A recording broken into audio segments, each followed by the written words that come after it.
ওয়ারিশে যদি সম্পদ যদি না দেন তাইলে 5টা শাস্তি। কয়টা? আতুডান একান্নরে জিজ্ঞামো মা বোনেরা, আপনারা তো শুনেন, লাইভে দেখতেছেন।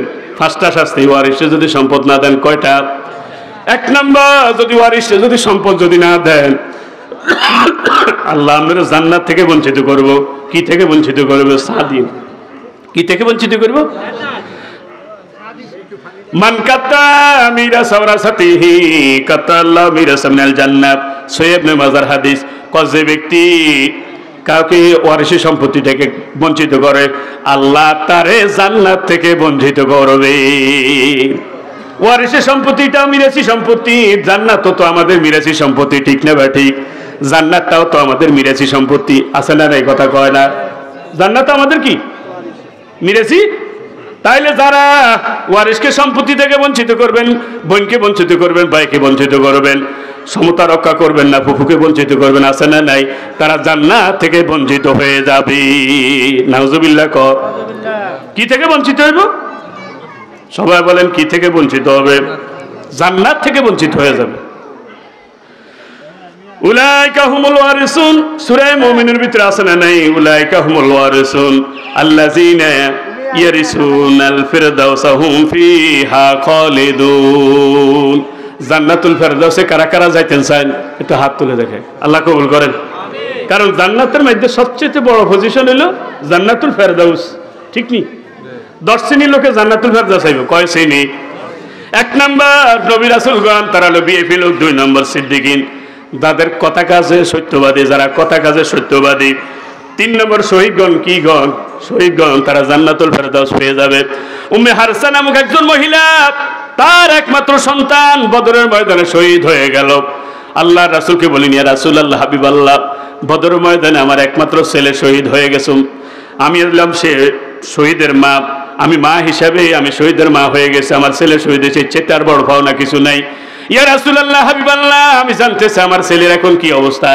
যদি সুখে থাকে আলহামদুলিল্লাহ, যদি দুঃখে থাকে তাহলে এমন ভাবে কানবো, আমার কান্না দুনিয়ার কোনো কেউ আমার থামাতে পারবে না। আল্লাহ রাসূল স্টপ হয়ে গেলেন, জিবরাইল আসার অপেক্ষা রয়ে গেলেন। জিবরাইল আমিন চলে আসলেন।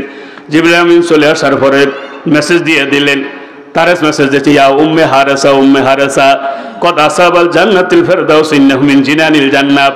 তোমার ছেলেটা এখন আর দুনিয়াতে নেই, সে তো জান্নাতে পৌঁছে গেছে। আল্লাহু আকবার বলেন না? শুধু তা নয়, কদ আসাবাল জান্নাতুল ফেরদাউসিল আলা, সে জান্নাতের নরমাল কোন জান্নাত নয়, আল্লাহ রাব্বুল আলামিন তার জান্নাতুল ফেরদাউস দিয়া দিলে। তাহলে শহীদের জন্য জান্নাতুল ফেরদাউস, 26-এর শহীদ যারা হয়ে গেল জালিমের বিদায় হওয়ার জন্য, তারাও শহীদের মর্যাদা পাবে। তাদের জন্য আল্লাহ জান্নাতুল ফেরদাউস নসিব করে দাও, কন্যা আমিন। যে হাত হারিয়ে গেল, পা হারিয়ে গেল, টেনশন নাই। মানজারিয়া জুরহাতান ফালাহি তাবিউ শুহাদা, দিনের জন্য যারা আহত হয়ে যায়, নিহত হয়ে যায়, রব্বুল আলামিন সেখানে শহীদের সিলটা মেরে দেয়। ফারিহুল মিসকু, সেখান থেকে মেসকু আম্বারের সুঘ্রাণ ছড়াবে। আল্লাহু আকবার বলেন না? হাসর ময়দান যখন বিচার কায়েম হয়ে যাবে, তখন তার নেকের পাল্লাটা হালকা হবে। একজনের নেকের পাল্লা হালকা, আল্লাহ রাব্বুল আলামিন তাকে জাহান্নামের দিকে, ফেরেশতারা জাহান্নামের দিকে নিয়ে যায়। রব্বুল আলামিন বলে, দাঁড়াও, স্টপ, কেন তারা জাহান্নামে দাও? আল্লাহ, তার নেকের পাল্লা হালকা হয়ে গেছে, ঈমান আছে, তবে শাস্তি ভোগ করা লাগবে। আল্লাহকে একটু স্টপ করো, তার আমলনামাটা খোলো, খুলি দেখো চাই ইসলামের জন্য তার কোনো রক্ত ঝরেছে কিনা। যদি 2-1 ফোঁটা রক্ত ঝরে থাকে, আল্লাহ সেটা রিজার্ভ করে রেখেছেন।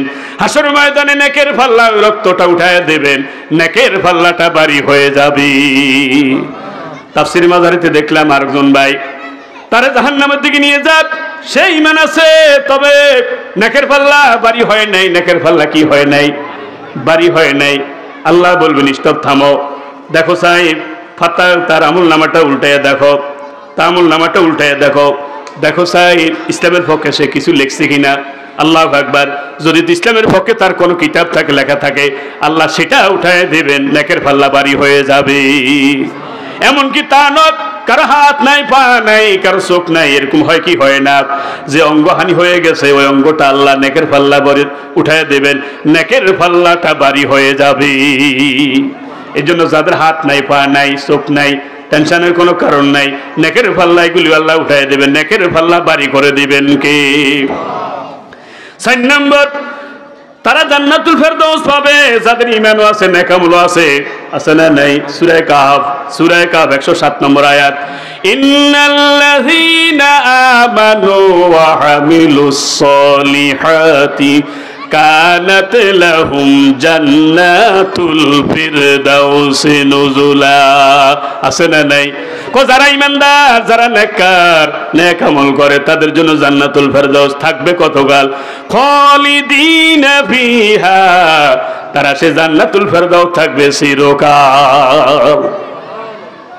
এরপরে 5 নম্বর আমার ভাইরা, সূরা মুমিনের ভিতরে 7টা গুণ আছে না নাই? কথা কয় না? কদ আফলাল মুমিনুন, আছে না নাই? ওই সমস্ত মুমিনরা সফল। আল্লাযীনা ফি ওয়াল্লাযী কদ আফলাহাল মুমিনুন, বলেন ওয়াল্লাযীনা হুম ফি সলাতিহিম খাশিউন, যারা বিনয়ের সাথে নামাজ পড়ে, ভয় নিয়ে নামাজ পড়ে। ওয়াল্লাযীনা হুম আনিল লাগবি মুরিদুন, যারা বাজে কথা বলে না, গজে গীবত করে না, আছে না নাই? কথা কয়। যারা যাকাত আদায় করে, নিজের ইজ্জতের হেফাজত করে, যারা ওয়াদা রক্ষা করে, নামাজের হেফাজত করে, তাদের জন্য জান্নাতুল ফেরদাউস রেডি রেখেছেন কি? 6 নম্বর, তারা জান্নাতুল ফেরদাউসের মালিক হয়ে যাবে, দ্বীনের মুজাহিদ। এটা নাসাই শরীফের 3133 নম্বর হাদিস। 7 নম্বর হলো যাদের চরিত্রবালা। কি বালা? কথা কয় না? যাদের চরিত্রবালা তারা জান্নাতুল ফেরদাউস পেয়ে যাবে। এটা আবু দাউদ শরীফের 4800 নম্বর হাদিস। তারপরে 9 নম্বর, যারা আল্লাহর ওলি। যারা কি? আল্লাযীনা আমানু ওয়া কানু ইয়াত্তাকুন, যারা একদিকে ইমানদার আরেকদিকে ফরজগার, সুবহানাল্লাহ কয় না, তারাও কি পেয়ে যাবে? জান্নাতুল ফেরদাউস পেয়ে যাবে। এরপরে 10 নম্বর, যারা কর্জে হাসানা দেয়। কি দেয়? সুদ মুক্ত ঋণ দেয়। কি দেয়? সুদ মুক্ত ঋণ দেয়, হালাত দেয়। তাদের জন্য জান্নাতুল ফেরদাউস রেডি রেখেছেন কি? এটা হাইছেন কোনে? এটা সূরা মুহাম্মদ 15 নম্বর আয়াত এবং সূরা বাকারা 245 নম্বর আয়াতের তাফসীরে পাইছি। আল্লাহু আকবার বলেন। তাহলে 10 ব্যক্তি জান্নাতুল ফেরদাউস পাইবে, আল্লাহ আঙ্গুরে শামিল করে দেন। 2 ঘন্টার ওয়াজ 5 মিনিটে শেষ। কথা কয় না? আলহামদুলিল্লাহ কইতো না? 2 ঘন্টার ওয়াজ 5 মিনিটে শেষ। এবার আমরা মিলেছেন, আমরা হাইবেননি, আমনে আল্লাহ কবুল করেন, কন্যা আমিন। তাহলে আমার ভাইরা, যারা ওয়ারিসকে সম্পদ থেকে বঞ্চিত করবে, যারা ওয়ারিসকে সম্পদ থেকে বঞ্চিত করবে, আল্লাহ তাদেরকে জান্নাত থেকে বঞ্চিত করে দিবেন। নাউজুবিল্লাহ। এলাই হোলা কোন করে বাড়াই দিন না, কোন করে কমাই দিন না। বলে হুজুর হিকে তো খরচ দেয় না, আর মাইয়া বিয়ে দিবে সে হোলাইকে দিছে, আপনার মাইয়া দিতে হোলাইকে কিনলে বেশি দিল, আপনার সম্পদ বেশি মাইয়ার বিয়ে দেন। কথা ঠিক না? ঠিক ওর কথা কয় না? আমনে ওগরে বাড়াই দিছেন আর ওগরে কমাই দিছেন, ভাই ভাই কুবাকুবি লাগে না, সিস্টেম তো আমনে করে দিছেন। বুঝুনো লাগে? আমনে সম্পদ বেশি, আপনি খরচ করেন, মাইয়ের ইসে খরচ করেন, নিজের ইসে খরচ করেন। হোলা আর তুমি বেশি নিগেরে বেশি দি, ভাই ভাই কিলে কিলি লাগাইয়েন না। কথা ঠিক নেই? আপনি মরে যাওয়ার ওগরে কোবাইব, মামলা চলব। কথা ঠিক নেই? এক মামলার লাগে সব সম্পদ শেষ হয়ে যাব। কথা ঠিক নেই? এরপরে আমার ভাইরা, তারপরে এবার আর কোন কথা কইয়ের, যদি আপনার বাবা আপনার যদি সম্পদ না দেয়, কম দেয়, তাই বলে বাবার লগে বেয়াদবি করা যাবে না। ওয়ালা তাউকান্না ওয়ালাদাইক ওয়াইন আমারুকা ওয়াইন আমারাকা আন তাখরুজা মিন আহলিকা ওয়া মালিকা। আল্লাহর হাবিব বলছেন, যদি তোমার বাবা যদি তোমার ঘর থেকে বের করে দেয়, তোমার মা যদি তোমার ঘর থেকে বের করে দেয়, এরপরে তোমার যদি সম্পদ থেকে বঞ্চিত করে, তারপরও মা বাবার অবাধ্য হওয়া যাবে না।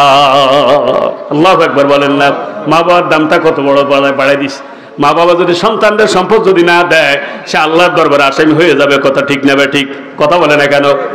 ঠিক নি? তবে আপনি মা বাবার অবাধ্য হওয়া কোনোভাবে যাবে না। আপনারা কম দিছে, হেতেরে বাড়াই দিছে, অথবা হেতেরে উত্তমান দিছে, আপনারা নিচেরান দিছে, এই জন্য কম বেশ কম করছে কিনলে, এই জন্য সে আল্লাহর কাছে ধরা খাবে। তবে আপনি হেতেরে দুইতে নিচ্ছেন। কথা ক্লিয়ার? তাফসীরি কিতাবে পাইলাম, হাদিসের বরাত দিয়ে তিনি লিখলেন, আল্লাহ নবী দেখতেছেন একজন সাহাবী, আল্লাহু আকবার আল্লাহু আকবার, 2টা বাচ্চা, ওগা ছেলে ওগা মেয়ে, দুর্গা তুতুরা আঁড়ে শতানি করে, দুষ্টামি করে, দৌড়তে দৌড়তে আয় কি কাজে ছেলেকে আসে। আসার পরে তারা ডাইন উরুর মধ্যে বসাইছে, ডাইন রানে, কোন রানে? এবার মেয়েটা যখন আসলো, মেয়েটারে বসেছে নিচে। আল্লাহ রাসূল এটা দেখছে। আল্লাহ রাসূল কইছে, সর্বনাশ, তুমি তো ইনসাফ করো নাই। কি করো নাই? তুমি তো ইনসাফ করো নাই। কি কর? আল্লাহু আকবার বলেন না? আল্লাহ রাসূলকে, ইয়া রাসূলুল্লাহ বুঝলাম না, কত তোমার একটা উরু আছে আর একটা রান আছে, একটা রানের মধ্যে একজন ছেলে আছে, আর একটা রান তো খালি আছে। আল্লাহু আকবার বলেন না। এবার মেয়েটার এই রানের মধ্যে উঠাইলেন। আল্লাহু আকবার। আল্লাহ নবীকে আলানে দাওতা, এখন তুমি ইনসাফ করেছো। এখন তুই কি করছো? তুই অন ইনসাফ করছো। ওগরে রানের মধ্যে বসে আর ঘরে নিচে বইয়েছে। আল্লাহ নবী কোন ইনসাফ হইল? তোমার আরেকটা রান কি খালি নেই? যখন তার বললেন, বলে আলানে দাওতা, তুমি এখন ইনসাফ করেছো, এর আগে ইনসাফ করো নাই। তারপরে আমার ভাইরা 2 নম্বর শাস্তি, সে জাহান্নামে যাবে। যাইব কোনায়? কথা কয় না। যাইব কোনায়? না কোনায় যাইব, হেত তো কয় না। কোনায় যাইব? জাহান্নামে যাইব। জাহান্নামে যাইব। কিলে জাহান্নামে যাইব? হাসর ময়দানে রব্বুল আলামিন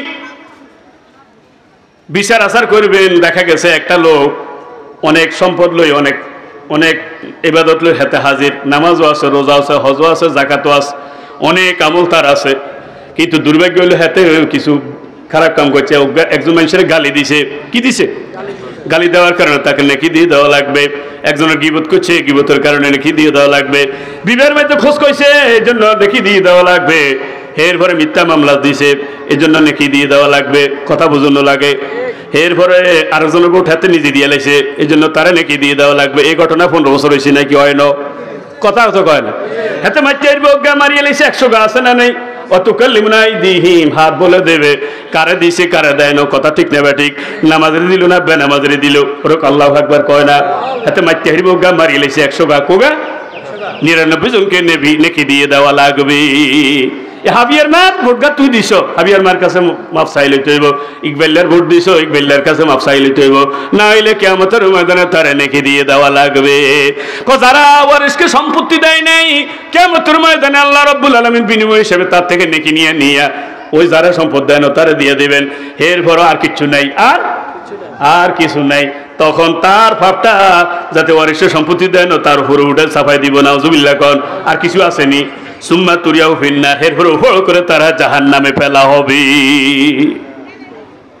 তাহলে ওয়ারিসে সম্পত্তি না দিলে জান্নাত না জাহান্নাম? সম্মানের সাথে না উঠ করি? সুম্মা তুরিয়াও ফিন্নার, উপর করে তারা জাহান্নামে ফেলা হবে। সুম্মা তুরিহা, তুরহুন মানে হইল একবারে ধাক্কা দি। কি দি? ওর কথা কয় না। অপমান করি। কি করি? অপমান করি। সম্মানের সাথে না ধাক্কা দি। এরপরে 3 নম্বর, যারা হক দেয় না তাদের নামটা জালিমের খাতায় চলে যায়। কার খাতায়? মান আখাযা শিবরান মিনাল আরদি যুলমান, মান আখাযা শিবরান মিনাল আরদি যুলমান। কেউ যদি 1 বিঘত জায়গা জোর করে দখল করে, ওগার লগে লাইন আছে, গা চুপ কি কথা সই করে লইছে, মা ঘুমের মধ্যে আছিল, হাতে টিপে লই লইছে। এরকম ঘটনা হয় কি হয় না? আমার বাইরে ফেসবুকে দেখলাম, মা মরে গেছে, হিয়ার রহ লাগা মা টিপ লই লইছে। আপনারা কি দেখছেন নি? আমার নজরে পড়ছে। মা মরে গেছে, কানবে, সে সম্পদের নেশায় বিভোর, মরা মার কি লয়? টিপ লয়। আরে হলাম নাউজুবিল্লাহ কর না। এইভাবে বাবাকে ফুসলাই, মাকে ফুসলাই, কি করে সম্পদটা নিয়ে গেল, তার নামটা জালিমের খাতায় লেখা হবে। নাউজুবিল্লাহ কয় না। মুসলিম শরীফে হাদিসটা আছে। এরপরে 4 নম্বর শাস্তি হলো আমার ভাইরা, 4 নম্বর শাস্তি হলো তার নেকিটা কাটা যাইব। কি কাটা যাইব? কি কাটা যাইব? নেকি যদি দিতে হারে দিব, আর না দিতে হইলে গুনাহটা যোগ হয়ে যাবে। নাউজুবিল্লাহ। 5 নম্বর হইল শাস্তি হইল মারাত্মক, এটা দুনিয়ায় তার কবরে পাথর মারা হবে। কি মানে হইব? হ্যাঁ, এটা কোন আইছে না কই দি? তারিকুল খোলাফা জাদেরা, বই 2টার নাম কইছি। একটা হলো তারিকুল খোলাফা, একটা হলো জাদেরা। এটা হাদিসের কিতাব। সেটার ভিতরে আছে হযরত ওমর রাদিয়াল্লাহু তাআলা বলছেন, মা বোনেরা শোনেন, 3 ব্যক্তির কবরে পাথর মারো। কাক? মারার পরে 3 ব্যক্তির কবরে পাথর মারো। 1 নম্বর, যারা আল্লাহর ঘর ধ্বংস করে। কি করে? আল্লাহর ঘর ধ্বংস করে। আঙ্গ বাবরি মসজিদ ধ্বংস করছে নি, বেগুন মরে গেছে, এরপর তাদের কবরে পাথর মারো। আল্লাহু আকবার বলেন না। যারা মসজিদে কি করে? ধ্বংস করে। মসজিদে কোরআনের কথা বলতে দেয় না, আছে না নাই? কয়েকটা মরে গেছে, কয়েকটার কবরের মধ্যে পাথর মারো। 2 নম্বর, যারা অন্যায়ভাবে তালাক দেয়। কি দেয়? অন্যায়ভাবে যারা তালাক দেয় তাদের কবরের মধ্যে পাথর মারো। 3 নম্বর, যারা ওয়ারিসকে সম্পত্তি দেয় না। কি দেয় না? ওয়ারিসকে সম্পত্তি দেয় না, তার কবরে পাথর মারো। এই ফতো হযরত ওমর রাদিয়াল্লাহু তাআলা